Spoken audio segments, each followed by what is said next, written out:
السلام علیکم ورحمۃ اللہ وبرکاتہ۔ ایک بادشاہ نے یہ سوچا کیوں نہ اپنے محل میں ایک حوض بنوایا جائے اور اسے دودھ سے بھر دیا جائے، وہ ہر مہمان کی دودھ سے تواضع کی جائے۔ لہٰذا بادشاہ نے اپنی سلطنت میں حکم صادر فرما دیا کہ کل سے ہر آدمی جس کے ہاں دودھ ہو وہ رات کو ایک بالٹی دودھ رات کے اندھیرے میں مذکورہ حوض میں ڈال دے۔ رایا میں سے ایک آدمی نے سوچا کہ جہاں اتنے زیادہ لوگ اتنا زیادہ دودھ ڈالیں گے، وہاں اگر میں ایک بالٹی پانی کی ڈال دوں گا تو کیا فرق پڑے گا۔ اس نے ویسا ہی کیا، دودھ کے بجائے پانی کی ایک بالٹی ڈال آیا۔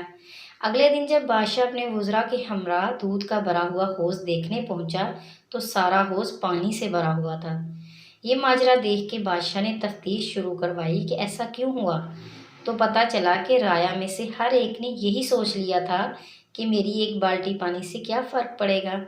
انفرادی سوچ اگر مثبت ہو تو یہی اجتماعی سوچ بھی مثبت ہوگی۔